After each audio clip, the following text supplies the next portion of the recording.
Thoracic chamber का जो base है वो डायफ्राम बनाएगा, जो लेटरल वॉल है वो रिब्स बनाएगी, और जो डॉर्सल वॉल है वो वर्टिब्रल कॉलम बनाएगी, और वेंट्रली जो है स्टर्नम बनाएगा। तो इस तरह से थोरेसिक केज जो रहता है वो लंग्स को सराउंड करके रखता है। तो थोरेसिक केज के बेस पर जो रहता है वो डायफ्राम प्रेजेंट रहता है, लेटरली जो रहती है वो रिब्स प्रेजेंट रहती है, डॉर्सली वर्टिब्रल कॉलम प्रेजेंट रहती है, और वेंट्रली स्टर्नम प्रेजेंट रहती है। अब यह लंग्स के स्ट्रक्चर में हमको दो लंग्स दिखाई दे रहे हैं, एक राइट लंग है और एक लेफ्ट लंग है। तो राइट लंग जो रहता है वो थोड़ा बड़ा रहता है लेफ्ट लंग के कंपैरिजन में।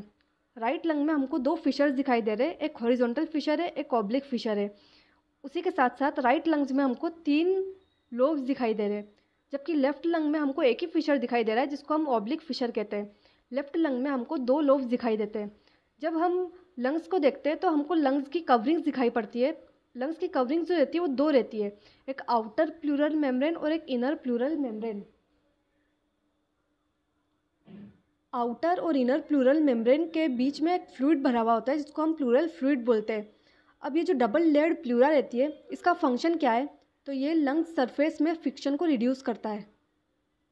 आउटर प्लूरल मेम्ब्रेन जो रहती है वो थोरेसिक लाइनिंग के क्लोज कांटेक्ट में रहती है, और इनर प्लूरल मेम्ब्रेन जो रहती है वो लंग सरफेस के कांटेक्ट में होती है।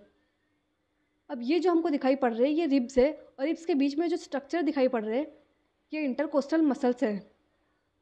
ये ट्रेकिया है, और ट्रेकिया जो रहता है वो C shaped incomplete C shaped cartilaginous ring से सराउंडेड होती है। ये लैरिंग्स है और ये एपिग्लोटिस है। और यहाँ पर हमको हार्ट दिखाई पड़ रहा है। लेफ्ट लंग में हार्ट को एकोमोडेट करने के लिए एक नोच बन जाती है जिसको हम कार्डियक नोच कहते हैं।